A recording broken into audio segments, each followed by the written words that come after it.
This is Someone Like Me, the official podcast of End Slavery Tennessee. Through the telling of their stories, this show empowers survivors of domestic human trafficking and educates listeners on what's really happening in their own backyards. I'm Leslie, your host, and today's conversation introduces a male voice to the show. I get to turn the microphone over to our producer and editor, Gregory Byerline, as he dives into the world of demand for this crime and the thing they call the, quote, John School. Gregory, I'll let you take it from here. Thanks, Leslie. Men can be part of the solution instead of part of the problem, and men should be part of the solution. This podcast was born from my own desire to ding the universe on a deep level and make the world a better place for my children and for everyone who's affected by what's happening in the world. In that spirit, we bring a male perspective to the table with A.T. Branch, a volunteer for End Slavery Tennessee at what's called the John School. Joining us on this episode, as always, is our honorable founder, Derry Smith. Would you kick it off by telling us a bit about John School? Sure, Gregory. The John School is a day-long session of classes for men arrested for the first time for soliciting prostitutes. It's run by our friends at Thistle Farms, and they invite End Slavery Tennessee in to lead the session on human trafficking and how the choice to buy sex feeds the demand that fuels human trafficking. Listeners, keep in mind that this conversation discusses sexual matters and is not appropriate for children. Here we go. It's so good to have you with us today, A.T. I think we first met a few years back when you started to volunteer with End Slavery Tennessee. Would you please tell us how you first engaged with our agency and the ways you volunteered with us? Sure. I can't remember exactly how I was connected with Stacy Elliott, but shortly after she invited me to a fundraiser for Thistle Farms that December. I went, and as one would expect, I was immediately moved by her passion. She, as you know, is full of life and very infectious. I've been searching for a way to locally support the fight against human trafficking, and she invited me to attend the End Slavery Brentwood group, where she's the leader at the time. So I took the volunteer training. Then after, the 6 months, I was ready to represent. I mostly manned booths at the events if requested, sponsored a survivor for a while as well. Then I remember Jill asked me to speak at the John School as a representative of End Slavery prior to my hiatus. Thank you. Would you please summarize for us in 2 or 3 points what you taught during the End Slavery section of the John School, and share with us the insights you gained at the John School and other venues about men who buy sex? Sure. I, of course, explained how the average age of trafficked girls was 13, harping on the point of minors. We discussed several factors about how these young girls and women are lured or forced into this predicament, as I feel like a lot of people assume this is voluntary, which kind of puzzles me, because if we know that any adult has sex with a minor, it's statutory rape. So nothing about rape suggests voluntary or ability to consent. We went into some detail about transportation rings of these girls and women around like highway routes in the Southeast, although we know that's not us isolated to the Southeast. And then we discussed the use of the internet and how, like most things, it made it easier for access. And so these young ladies that were being trafficked would be presented as desiring companionship and being age appropriate, when we know that neither of those things are true. As far as insights I gained, I don't know if you've ever watched the show How to Catch a Predator, but admittedly, I expected everyone at the John School to look like someone from that show, but I very quickly learned that solicitation has no clear look. There were men of all races and varying age from 20 to 65 or so, but I don't want to suggest that I went in there looking down on anyone. I explained that I had my own battles with lust, and I sinned my own ways, hoping, that would lead to more of a discussion, which did. During my presentation, I heard things such as, well, if you didn't have websites like Backpage and I wouldn't have had access, or I was innocent, I just was going to get a massage. I was nude, but I didn't do anything or plan anything. Or another experience where a man came up to me and saw our poster and just was like, well, what about the women that want to do this? So while you definitely felt the remorse and embarrassment of several of them in there, there was still this kind of sense of they gotten caught and it was someone else's fault. So I'll say that anytime you get to sit during a talk with Tammy Mead will definitely set you straight. I really hope that she and some of the other speakers left an enduring impact on those that didn't quite seem to get it. It sounds like these Johns go through a period of blame shifting when they talk about, well, if they weren't putting themselves out there or if they weren't available, then I wouldn't have done this. That sounds like classic blame shifting to me. How does the John School address that? Well, there are several speakers, and that's one of the cool things about being a part of it, was that it wasn't just a burden on me to present things. Like, so I think In Slavery comes in from the perspective of education and details and awareness, but you also had Tammy Mead, and I believe she's from the district attorney office, and you had gentlemen that were coming in and talk from a sex addict reparation group, or I don't know the proper term, but they were a sex addict recovery group, pardon. You had people that were coming from the health and clinical perspective, and you also had a woman who was formerly trafficked come and speak about her experience. And I think when you pair all of those together, you get a bigger picture. You know, when someone, from what I understand, purchases sex, I think it is very much individual, very much self-centered and internal. And each of us helped create a picture of, okay, not only are these illegal ramifications of your decision, this is why it's a legal ramification, and this is how you're impacting someone's life. It's not just your life or your family's that is impacted if you're found out for soliciting this. It's like, here is a young woman, or maybe not even a young woman, but in majority of the cases here is in this predicament because of force or fraud or coercion or being coached into this, I don't even like to say lifestyle, but this life. And you are further exacerbating the problem.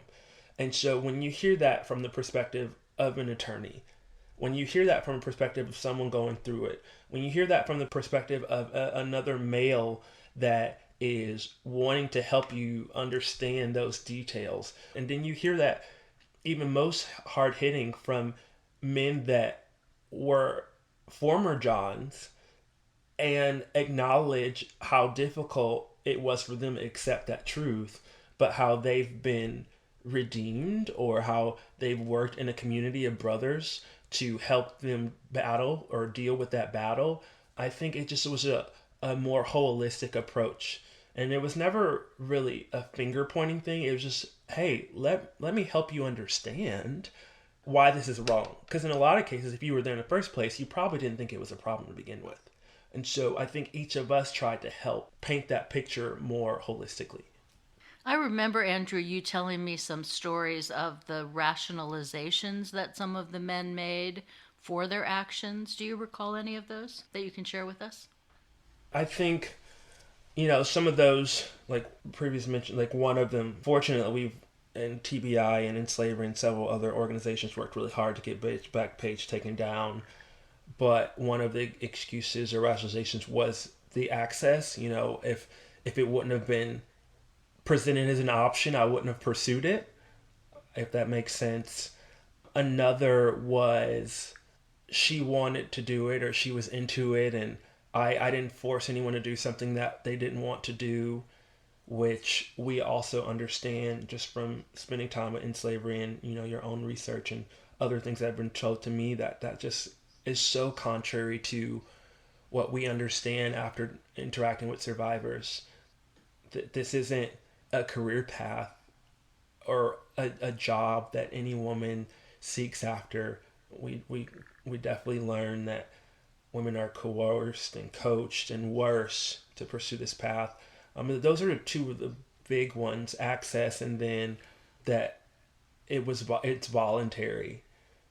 Do you remember any aha moments when maybe one of the men had that light bulb go off and recognized the truth? Well, first one was when we explained that the average age of young girls being trafficked was 13, and you could tell that there were probably fathers and uncles in that group. I think there was kind of a hush over that, and then you did have some questions about how that could happen and so on and so forth, but I don't think people realize the gravity of that and how that could have been anyone related to us, whether it be by force or, we talking about, young ladies that run away from troubling situations only to find themselves in even worse ones. I think one of the other things that stood out was, or an aha moment, was when, after one of the gentlemen who asked about it being voluntary, going into detail about expressing how when I watch a documentary about human trafficking, even in women in one of the most glamorized brothels, they were told that they could come and go as they please, they could be told that they could be treated well. All of them there had mentioned that they had a predisposition or experienced sexual abuse prior to that experience. So further reiterating the point that no one chooses this. No one wakes up and decides this is the path that I want to take. And so just kind of helping several of the men, at least that seemed curious enough to know how this could happen, it was a mutually beneficial discussion, I think. Yeah, and you mentioned that the average age of the trafficked minors is 13, and average is somewhere in the middle, which means there are even younger than 13. Listeners, hone in on that. 13 is an average, so there could be younger. It's easier to grasp a 16, 17, 18-year-old looking like a 16, 17, 18-year-old, or perhaps even a 21-year-old, a major instead of a minor. But what is not easy to grasp is someone younger than 13 that would bring that average to 13. There's no way that they can look old enough to go into this of their choosing, or even be world-wise enough to know that this lifestyle or this activity exists. That's really troublesome to me. Yeah. I would add to that first of all, 13 is the average age of entry into human trafficking, and that we recognize this in so many other realms. We don't let 12-year-olds get married. We don't give them the responsibility for even sitting next to the emergency exit on an airplane. We know they are not developmentally ready to make those kinds of decisions or have to make the kind of choices that are necessitated in those roles. So, and as A.T. said, these children and young people are not even of an age to consent to having sex. So when you have a young person who even thinks it was their idea to go and sleep with multiple men every day, you know that there is an adult behind that who is manipulating and exploiting that child. And I'm going to double down on someone entering at that age, no matter how you slice it, does not look old enough to consent. Whether they are or not, they just don't look that way. And I would love to be a fly on the wall in one of those John School sessions for that aha moment when fathers and uncles, when that average age is delivered. And these fathers and or uncles probably have daughters or nieces. That would be a massive aha moment. I would hope that would be a massive aha moment. Yeah, I mean, and I argue too that, I mean, I don't think you should even have to be in that role of a parent or an uncle to have to feel that way. But I definitely think that further challenges a lot of people's perspective. A.T., could you talk about what understanding you've gained into how they see it's an okay thing Like, what's their hurt? We have this adage of hurt people hurt people. So what did they reveal as their catalyst, or what is their hurt? What did they discuss? So I kind of alluded to some of these previously because I just have a habit of answering multiple things at one time. But I think one of the biggest that we addressed was that it was voluntary, that the person being trafficked is doing a job, and that's just not true. Just the idea of so many people having experienced sexual abuse prior to being trafficked or being coached by someone that they thought was that loved them, and so doing this out of feeling that was an expression of love or force or coercion and so on and so forth. And then one of the thoughts was if they didn't want to do it, why didn't they just leave? Which I think is foolishly unaware of the psychological warfare that's been waged against these women in the first place. And it's also unaware of the lack of legal support and infrastructure for several people to start their life over if they do escape a trafficker. And, one of the things Derry and several other people in slavery helped me understand is like, we're super grateful for the things legally, particularly that Tennessee's doing to aid with that. But we know that this is still a problem countrywide, that while we may be one central region of one state, there's just so much more to be done. From a John's perspective, did they indicate anything that would shed light on what their hurt was that would then cause them to buy and subsequently hurt one of the trafficked girls? Like, how are the Johns hurt? I can't personally speculate on that because it wasn't, or I shouldn't say I can't speculate. I have thoughts. But nothing was particularly articulated to me. So when I thought about this, I had to do some personal soul searching and then some observations. So I preface my response by saying I'm not a psychologist, I'm not a sociologist, I'm not an anthropologist, but I do make observations. And I think there's some key factors at play from my view. I think there's one, a societal non-egalitarian view of women. I think there's what I like to call transactional entitlement. And then there's just status pride.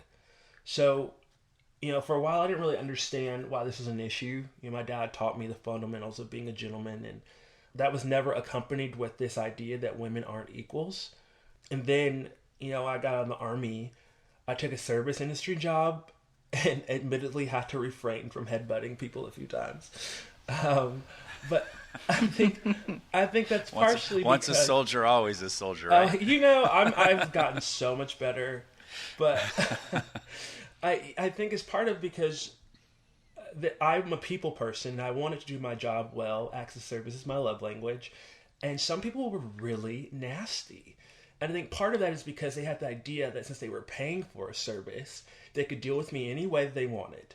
And in several cases, I was just a face and a means to their entertainment or end. So, now don't get me wrong, I didn't get into that job to be everyone's best friend, but I did expect to be treated like a person or a human, simply because I am one. And some people, for whatever reason, whether they're at a bar, a restaurant, you name it, they forget that. And should you vent or complain about it, they're like, you should do a different job. And then there's the pride factor.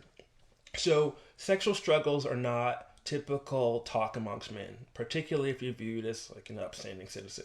You can't let people know your marriage is facing challenges, or you don't want your buddies to know you're dealing with insatiable lust, or you're feeling out of control and you need to get control back somehow.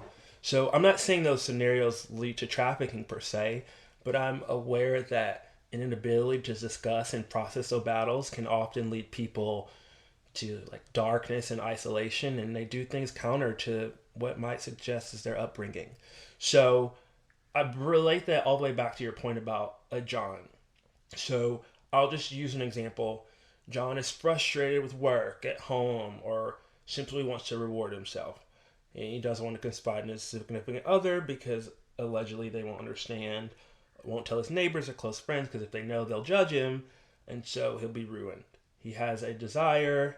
He has the means to pay for said desire to be met based upon what trafficked person's published value is, which we know if we start with dollar signs on people, we've already really screwed up. Trafficked person is there to provide a service that John wants. John pays for it. He feels entitled to it. And he either doesn't know or doesn't care about trafficked person's personal life. And we know just in society, one of the things we're working to combat is that this person isn't, the point of being trafficked, they're not just a sex worker. And if they were, like, this isn't just a choice. And so society views sex workers as like the lowest of the low. And then but we don't, like, when a person's pursuing this, they're not thinking about the nuance of this isn't a person that's just a sex worker. They're trafficked. They are not there by choice. And so John just cares about his escape and his entertainment. So since he's paying, he doesn't expect that person to complain. And if you don't like it, you should find another job. I mean, there's just so many things that could go into that. And so I think there's a significant issue with that view and argument. One, the perception that a woman's body is a commodity and can be purchased for own gratification. The perception that a woman is voluntarily doing this instead of the truth that she's likely there due to fraud, forced coercion. And we have no idea what predisposition said woman has had to sexual abuse. So I could go on, and I don't think we have enough time.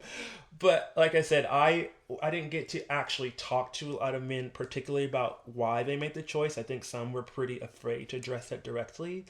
But as I tried to listen to things that were said and piece pieces together from my own experience, those were three of the things that I felt like made the most sense to me. So let me go on and ask you this. You chose to volunteer in what is too often considered a woman's issue. Why do you think it's important for men to engage in counter-human trafficking efforts? Oh boy, I love this question. Well, I think it's simply the easiest answer is because it's the right thing to do. But I don't think any person's body, mind, or soul should ever have to endure what a trafficked woman has to go through. I don't particularly think it's brave or I should get a gold star for wanting to partner with a woman in this fight.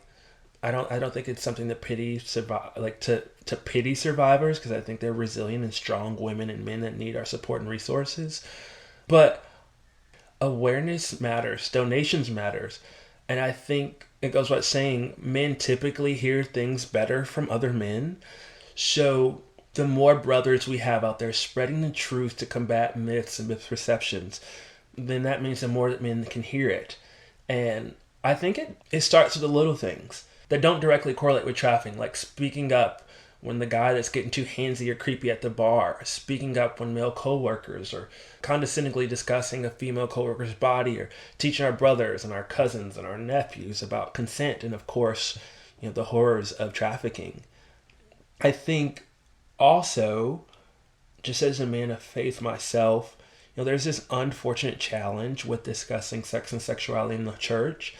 And I think as we see as more church communities get involved with supporting this mission, it's super important for the men of the church and society at large, but baby steps, to have candid conversations with their peers and young men about sex and sexual temptation and the value of women dealing with rejection, and how society promotes sex as like this rite of passage.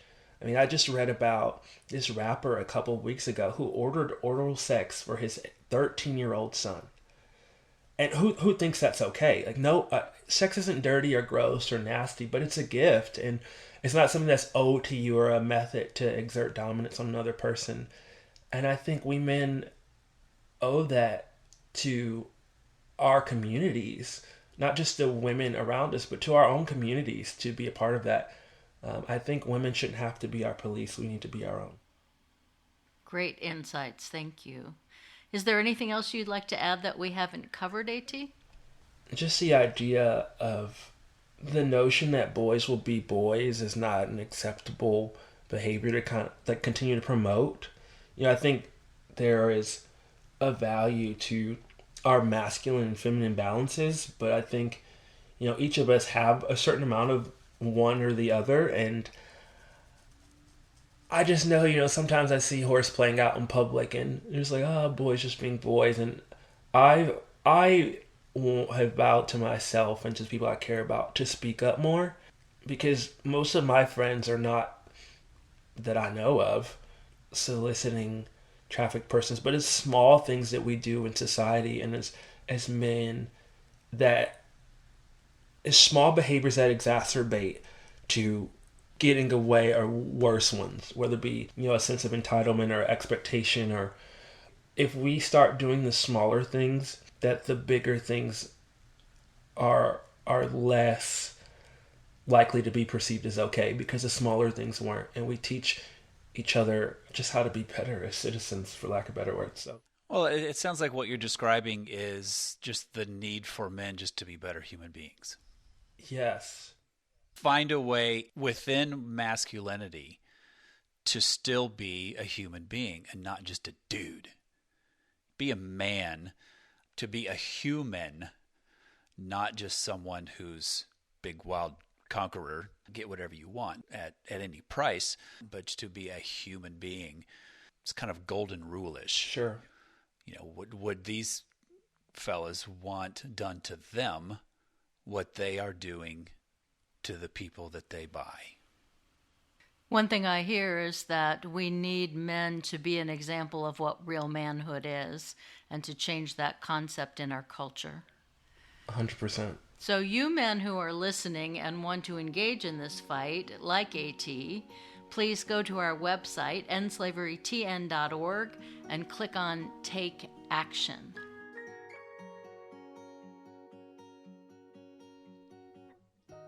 We're so grateful for this perspective from AT, and we wanted to share some more clarity about this topic before wrapping up. Derry? It was mentioned that 13 is the average age of entry into sex trafficking. This is a widely used statistic, but there is some controversy about its accuracy. In Tennessee, we find the age to be closer to 15, with the limited data we have.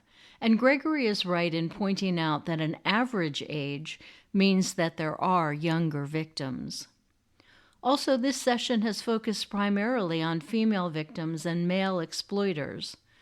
While those demographics are in the majority, it's important to note that boys and men are human trafficking victims also, and women sometimes exploit and traffic.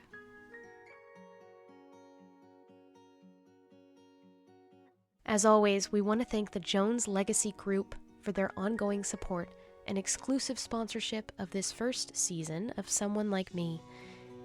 Our executive producer is Derry Smith. Producer and editor is Gregory Byerline, and the music is by Kurt Goebel. If you like what you've heard on this podcast, please tell a friend and subscribe on your platform of choice so you never miss an episode. I'm Leslie Eiler Thompson. Thank you for listening.